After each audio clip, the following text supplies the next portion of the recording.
Hello and welcome to this week's tarot. It is the last quarter moon in Libra.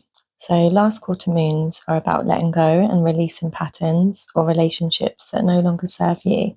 And Libra is a sign of balance, fairness, and finding compromises in our lives. The first card we have today as the theme is the uncreated, the unconceived, the seed of the seed. There was a time when everyone you know was not yet born, when every city was yet to be named, when your favourite song was yet to be sung.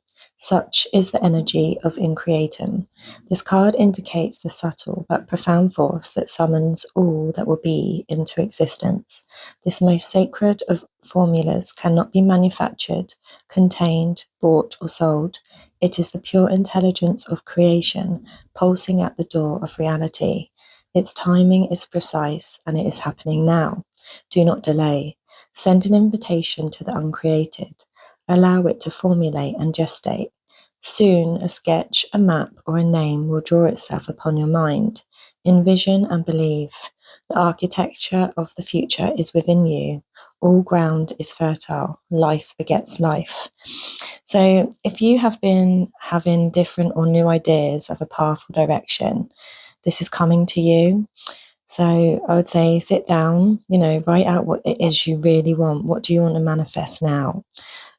Really look at what lights you up, as doing what you love and takes you out of your mind can really bring you inspiration for your next steps.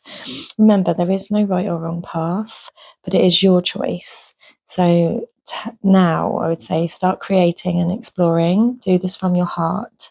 This is where the magic lies. The next card we have is yellowing, and this is what is influencing or crossing the theme. Aging, transitioning, warning. Indicating transition, the yellowing leads us into the next phase of our alchemical work. Envision the yellowing as pages of a beloved novel or the ochre blanket of leaves in fall. This colour seeps out to signify the beginning of the end, a return to zero. Even a deep bruise finds a yellow tint as it reaches its final phases of healing. In contrast, yellow can be the marker of long-awaited growth, as seen in the first rays of the sun and the cheer of Forsythia in February. Whatever its message, yellowing tells the truth. It leads us forward like the vibrant canary in the mine, warning of what's to come. Take heed. The transition is here. Whether by yoke or bow, how to respond is up to you. It's likely you already know. So you are in a transition phase at this time where new ideas or inspirations you are having is leading you in a new trajectory. This can feel overwhelming, especially if your path, is stable and it's been something you've already planned. But the change, we change and things change around us every day. And what we want shifts as we change.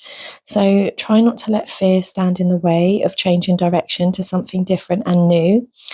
Just flow with it. Just remember, it is your perception that matters. So, if it excites you, but you feel some resistance to it, that's usually a direction you should be following, but just take baby steps. Try seeing this as a game. We're all here to play. We're all here to play a game. And what level are you at? What do you want to see in your game show up?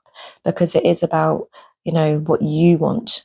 So if you are thinking of creating something new, but you've been feeling hesitant towards it because you've invested so much time in something else,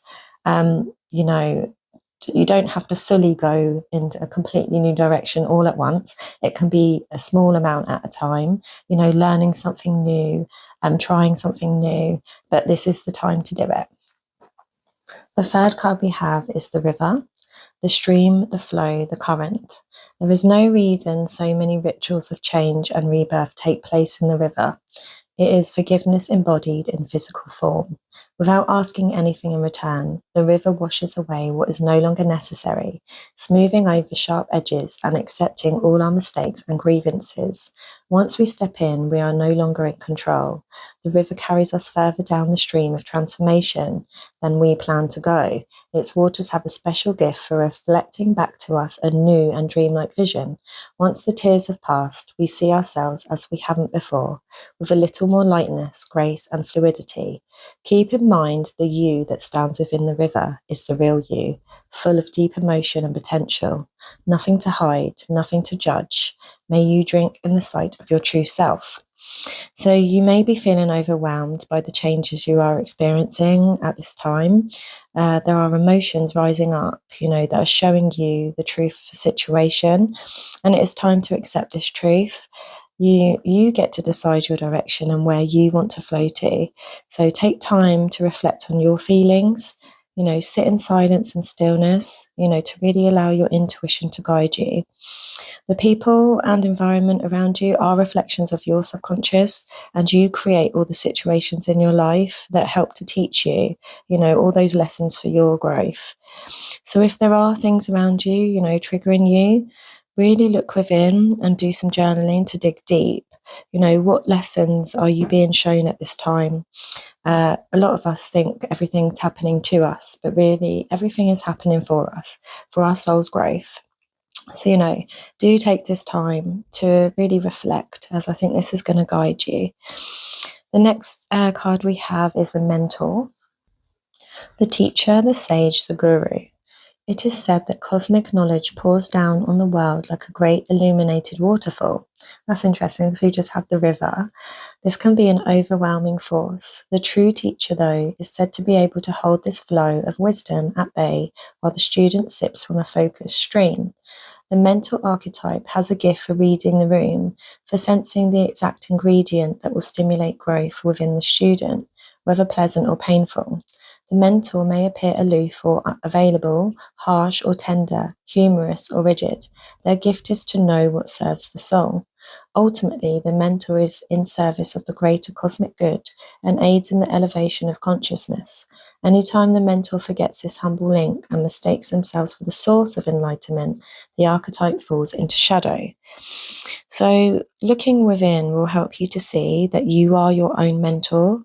You may be looking for answers or confirmations from, external sources to guide you. I know we can all be guilty of that. But remember, you are a sovereign being. You are here to learn and grow and make choices that are for your soul's path. You have a lot of guidance you can share with others. So you may be being called to be a teacher, but that does mean it's not about telling them your way is the right way. It's about showing them they have the power to guide themselves, that we all have our own inner teacher inside of us. And it's when we realize that and we make the choices and follow the steps we want to step for and not from someone else telling us to, that's when we really step into our sovereignty. The next card we have is the High Priestess. So this card represents Isis, the divine goddess. And we have her showing up in two of our other cards as well, which I'd say is very powerful. So I think Isis is really guiding us at this time. She has been a guide for me the last probably about 6 months. Before that, I had Toph showing up. So I think, sometimes you're working on your divine masculine, sometimes it's the divine feminine. For me at this time, it's the divine feminine. She is guiding you as well to connect with your inner mystic and guidance. Your intention and will is a really powerful force that when harnessed, can really bring you close to your goals and dreams. You are growing and developing your intuition more fully, which is really guiding you in the direction that deep down you desire. At this time as well, I would say, we've got Bass there as well with the cat. He helps to protect. So you are highly protected by spirit. And if you feel called, maybe connect with Isis in meditation to really allow her magic to inspire you. I would say this would be quite potent for you to do at this time, as we do have her showing up quite a lot here. The next card we have is the future or beginning, and that is the Prince of Discs. So your connection with spirit and with your inner wisdom is giving you the strength and determination to really work towards your goals. This is guiding you in this card to take action. You know, he's on a chariot which is moving forward. So what is it that you really want to manifest and create on earth?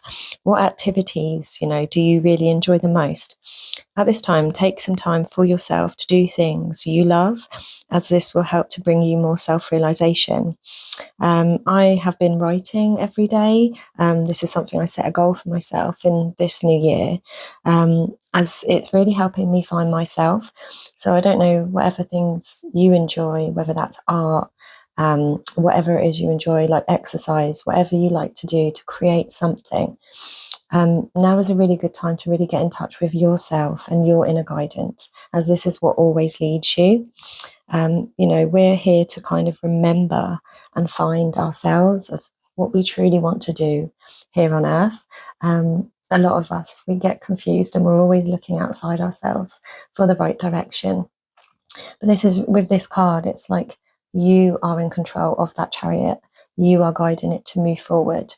You're going to create something, you know, that will really be amazing for your soul's path, but it's something that you need to make a choice with, that will move you in the right direction. The next card we have is you or your energy, and that is right timing and direction. Sothis, Khonsu, and Amun-Ra. So this is from the Anubis Oracle by Nikki Scully and Linda Starwolf. I was guided to, you know, look more into Egyptian mythology and things, because I used to have many dreams when I was younger about being in Egypt, and I feel I have a past life there. And yeah, this is a new deck that I got, so I'm going to read this from the book because I don't really know this deck yet. The shining star, Sophis, generously pours her gifts upon our planet as Khonsu, the moon god, travels the sky, reflecting for us the faces and phases of our divinity. And Amun-Ra, the radiance of the sun's all-seeing eye, transfigures ourselves and our creations into the alchemical gold of enlightened being. If you have chosen this card, focus upon the images of the star, the sun, and the moon. Notice how the combined energies of these Neteru infuse your daily life experiences with their potent gifts and power. With their attributes brought to the fore of your subconscious, you will see clearly how, when, and where you, as Anubis, are moving forward appropriately in your personal world, and how your actions reflect on our planet. So I know I said about Isis, but yeah, she's also reflected as Sophis, who is the one with the star in the sky. So from this, I would say you have been doing the work on yourself, and your gifts are awakening now. By reflecting on your life and your experiences, you can now see just how special and powerful you are. Your inner world is reflected back to you in your outer world, and as you share yourself and express your experiences and knowledge with others, you grow and expand your consciousness more fully. The next card we have is energy coming into us from the outside world, and that is Isis. Isis and her husband Osiris ruled the fertile lands of Egypt during the first times. Isis was beloved of all the people, whom she served as midwife and as teacher of weaving and the healing arts. It was because of her great capacity to love and her skill in the magical arts that she was able to raise her murdered husband to conceive their son Horus, so that he could restore the enlightened reign of his father. Isis is the pure, clear essence of spirit embodied in matter. She is always with us on this journey as a loving, supportive force through every transformation we undergo. Isis remembers us when we die, the shaman's death. She makes us whole again as she urges us forth into a new incarnation, a new way of being at a high octave of consciousness. She is the queen of both heaven and earth, and unfolds her multicolored wings to build a rainbow bridge of love between the worlds of form and formlessness. If you have chosen this card, Isis will see into the heart of the matter that you have brought before her to dispel confusion and allow clarity to emerge. She will show you how to bridge the personal with the transpersonal, as above, so below. Isis is committed to renewal and regeneration. She assists you in seeing the both and, rather than the either or, in whatever situation you are involved with. As you merge with Isis, allow yourself to feel the embrace of the Great Mother as her rainbow wings surround and envelop you.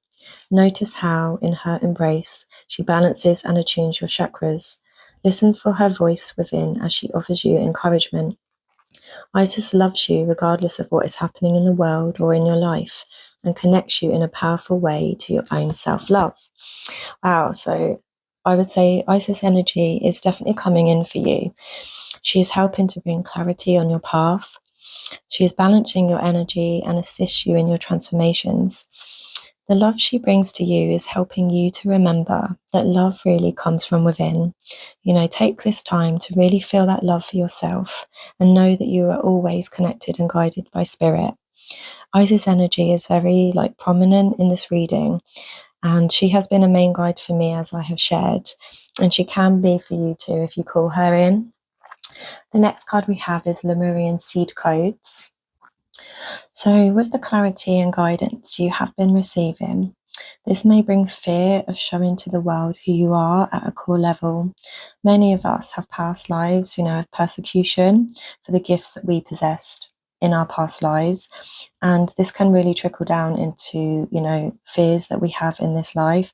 And it can, close us off and make us not want to express, our full selves and our true natures, because this is deep within our DNA. Many of us have a witch wound, especially if, we are old souls. And we do have, we all have unique gifts, and we do have a lot of value to share. So this is calling you to help others, just by being you, by revealing your true selves. It really helps others feel the confidence to do the same. I know that, from all of the different things that I've been watching, reading, and listening to, there's a lot of people out there who I'm really inspired by, and it's because they are sharing their truth and they're not letting fear stand in the way. So this new direction, I would say, is calling you to do something different and unique, like you are. So just take the first step towards this path. It can be anything, but yeah, just whatever you feel you're feeling really guided for, really listen to yourself at this time. And the next card we have is security, and this is our outcome or key. So as you do move in that new direction that feels right for you, it will bring you safety and security. So, really be with others that support your vision. You may also end up with new collaborations or opportunities coming that bring you the resources you need. This could be about investing in yourself, whether that's a new course, a new book, a new podcast, just anything you're feeling called to learn. Like I said with myself, I've been really wanting to learn about ancient Egypt, especially the deities and the gods and the goddesses. And that's why I bought this new tarot deck, and listening to podcasts on it, writing notes down, connecting with Isis in meditations. And when I'm doing my divinity practices, she is the main guide I speak to. So yeah, whatever little new thing that's piquing your interest or, you're feeling called to do, just kind of go with it. And the next card we have is our angel number, and that's 1144, high vibes. Divine intervention, prosperity, big ventures, fated events, faith, purpose, higher calling. Love or other happiness lurks just around the corner. It will be something much better than in your wildest dreams. A rare opportunity, an exciting encounter with like-minded people will exceed your expectations. And I got a new, where is it? A new animal deck, and it's called Spirit of the Animals Oracle by Jodie Bergsma. And two came out, they flipped out, so I thought I'd just share both of them. So one of them is personal choice.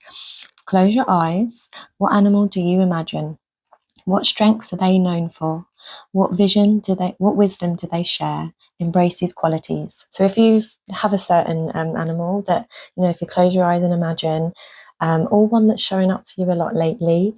I have a lot of crows and ravens always, wherever I go, that show up for me. So I like to connect with them.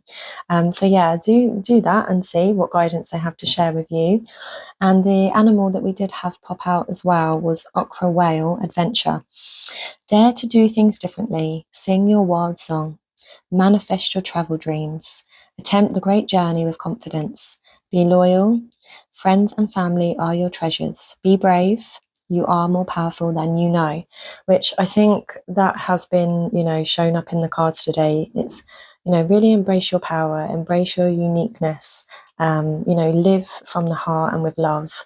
The more that you give, in this way and with yourself and your love, the more that's reflected back to you. So, take some time to do some things you really enjoy with people that you love. Create something different, go in a new direction. Don't be scared, don't have the fear. And yeah, I hope this has helped to serve in any way possible. Please share any reflections in the comments below. Like, subscribe, all of that good stuff. And until next time, thank you. Bye.